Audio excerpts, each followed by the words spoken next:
नमस्कार, महके हिंदी चैनल पर आपका स्वागत है। मैं हूं सोहनलाल शर्मा। पिछले वीडियो में हमने एन फ्रैंक की डायरी के पन्नों का सारांश जाना था। आज मैं लेकर आया हूं एन फ्रैंक के जीवन और उसकी डायरी से जुड़ी कई अहम बातें। तो लीजिए पेश है ये महत्वपूर्ण तथ्य।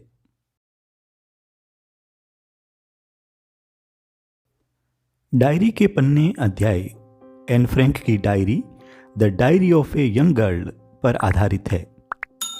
The diary of a young girl मूल रूप में डच भाषा में जून 1947 में प्रकाशित हुई थी और इसका अंग्रेजी संस्करण 1952 में प्रकाशित हुआ। The diary of a young girl पुस्तक की अब तक 70 से अधिक भाषाओं में 3 करोड़ से अधिक प्रतियां बिक चुकी हैं। लाल और सफ़ेद कपड़े की जिल्द में यह डायरी एन फ्रैंक को उसके 13वें जन्म दिवस पर 12 जून 1942 को उसके माता पिता ने उपहार में दी। एन फ्रैंक का जन्म 12 जून 1929 को जर्मनी के फ्रैंकफर्ट शहर में ओटो हेनरी फ्रैंक व एडिथ फ्रैंक दंपत्ति के घर में हुआ था। डायरी में 12 जून 1942 से 1 अगस्त 1944 तक के बीच का एन फ्रैंक के जीवन में घटी घटनाओं का ब्यौरा है। एन फ्रैंक ने किट्टी को संबोधित करते हुए अपनी डायरी लिखी। जब एन फ्रैंक के पिता को एएसएस से बुलाए जाने का नोटिस आया तब वे यहूदी अस्पताल किसी को देखने गए हुए थे। एएसएस से नोटिस इनके पिता के बुलावे का नहीं था, बल्कि एन फ्रैंक की बड़ी बहन मार्गोट के लिए था। एन फ्रैंक पीटर से प्रेम करती थी। एन के अनुसार पीटर शांतप्रिय, सहनशील और बेहद सहज आत्मीय व्यक्ति था। पीटर अपने स्व को छुपाता था, इसलिए एन फ्रैंक ने उसे गुन्ना कहा। एन फ्रैंक को पीटर की धर्म के प्रति नफरत, खाने के बारे में उसका बातें करना पसंद नहीं था। एन फ्रैंक ने मिसेज वानदान और मिस्टर डसेल को 2 जड़मती यानी मूर्ख कहा है। एन फ्रैंक ने ब्रिटिश प्रधानमंत्री चर्चिल को जन्मजात बहादुर बताया। एन को प्रकृति से बेहद लगाव था। वह लिखती है कि आसमान, बादलों, चांद और तारों की तरफ देखना शांति और आशा की भावना से सराबोर कर देता है। एन फ्रैंक के 15वें जन्मदिन पर उसके मम्मी पापा ने वनस्पति विज्ञान की पुस्तक और मार्गोट ने सोने का ब्रेसलेट उपहार दिया। एन फ्रैंक के 15वें जन्मदिन पर पीटर ने उसे पियानी फूलों का गुलदस्ता और मिस्टर कुगलर ने मारिया तेरेसा किताब भेंट की। मिस्टर वानदान एन फ्रैंक के पिता के बिजनेस पार्टनर थे। मिस्टर गोल्डस्मिथ एन फ्रैंक के मकान के किराएदार थे। एन फ्रैंक की बिल्ली का नाम मूर्जे था, जिसे वह अज्ञातवास में साथ नहीं ला पाई।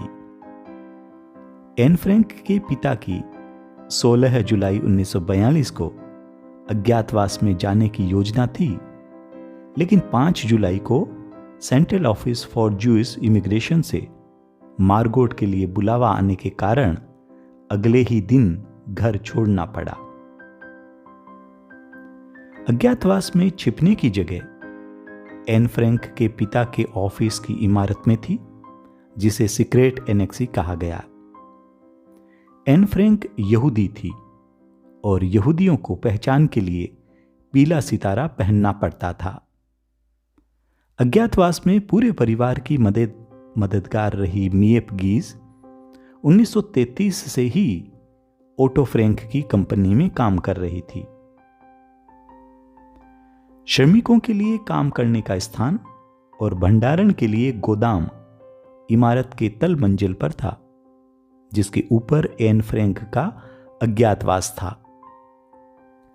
सीक्रेट एनेक्सी की खिड़कियों से रोशनी बाहर न जाए, इसके लिए एन के पापा ने खिड़कियों पर ब्लैकआउट वाले पर्दे लगाए। एन फ्रैंक ने बिजली कट जाने की चिंता और किफायत से उसका इस्तेमाल करने की बात चौथे पत्र में 28 नवंबर 1942 को व्यक्त की। वक्त गुजारने के लिए एन फ्रैंक दूरबीन लगाकर पड़ोसियों के रोशनी वाले कमरों में झांकती थी। एन फ्रैंक ने मिस्टर डसेल को अनुशासन प्रिय लेकिन चुगलखोर कहा। टर्की इंग्लैंड के पक्ष में यह आवाज एन फ्रैंक को डेम चौक पर अखबार बेचने वाले के मुख से सुनाई दी। मिस्टर डसेल एक दंत चिकित्सक थे।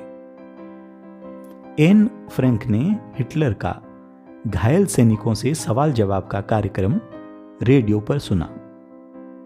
एन फ्रैंक को रविवार को अपने प्रिय फिल्मी कलाकारों की तस्वीरों को अलग करने और देखने का शौक था। मिस्टर कुगलर एन के लिए सिनेमा एंड थिएटर पत्रिका हर सोमवार को लाते थे।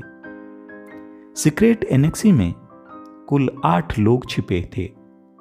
Otto Frank, Edith Frank, Anne Frank, Margot Frank, mister Van Daan यानी Hermann van Pels, Mrs Van Daan, Auguste van Pels, Peter यानी पीटर वान पेल्स और मिस्टर डसेल यानी फ्रीड्स फेफर। अज्ञातवास में छिपे लोगों की मदद प्रतिरोधी दल फ्री नीदरलैंड करता था। अगर राशन कार्ड न हो तो एक कार्ड के लिए 60 गिल्डर मुद्रा देनी पड़ती। लंदन में डच प्रसारण में कैबिनेट मंत्री मिस्टर बॉल्केस्टीन ने घोषणा की कि युद्ध के बाद युद्ध का वर्णन करने वाली डायरियों व पत्रों का संग्रह किया जाएगा। बढ़ती हुई चोरियों के प्रभाव को बताने के लिए कहा गया है कि डच लोगों में अंगूठी पहनने का रिवाज नहीं रहा। उस समय ब्लैक मार्केट में जूते का नया तला 7.5 गिल्डर का मिल रहा था। मिस्टर डसेल एन फ्रैंक पर गुस्सा हुए क्योंकि उसने उनका तकिया ले लिया था। एन फ्रैंक की डायरी उसके पिता ओटो फ्रैंक ने छपवाई, जो परिवार के एकमात्र जीवित सदस्य थे। दाल में काला नजर आ रहा है, यह कथन एन फ्रैंक ने मार्गोट से गुप्तवास की इमारत में सेंधमारी की आशंका को देखते हुए कहा था। 11 अप्रैल 1944 की चिट्ठी में एन फ्रैंक ने गुप्तवास की इमारत के निचले तल पर सेंधमारी की घटना होने का उल्लेख किया है। इस घटना से अज्ञातवास में सभी बेहद डर गए थे। एन ने लिखा कि 1000 के गिल्डर नोट अवैध मुद्रा घोषित करने का असर भूमिगत लोगों के साथ उन पर होगा जो धन का हिसाब किताब नहीं दे सकते। एन लिखती हैं कि शिक्षा, काम और प्रगति ने औरतों की आंखें खोली हैं। अगली सदी तक यह मान्यता बदल चुकी होगी कि बच्चे पैदा करना ही औरतों का काम है। औरतें ज्यादा सम्मान और सराहना की हकदार बनेंगी। एन फ्रैंक ने यह बात 13 जून 1944 को पत्र में लिखी थी। एक स्त्री की प्रसव पीड़ा युद्ध में लड़ने वाले सैनिक के दर्द से कहीं अधिक होती है। एन फ्रैंक ने यह बात लेखक पॉल दे क्रूइफ की पुस्तक मौत के खिलाफ में पढ़ी थी। एन फ्रैंक का परिवार 761 दिन तक नाजी सैनिकों के भय से गुप्त एनेक्सी में छिपा रहा। ऐसा बताया जाता है कि बर्गन वेल्सन यातना गृह में फरवरी 1945 में टाइफस की वजह से एन की मृत्यु हो गई। सोवियत लेखक इलिया ईहरबुर्ग ने एन फ्रैंक की आवाज को 60 लाख लोगों की तरफ से बोलने वाली आवाज कहा। तो ये थी आज की प्रस्तुति। एन फ्रैंक के जीवन और डायरी से जुड़े महत्वपूर्ण तथ्य।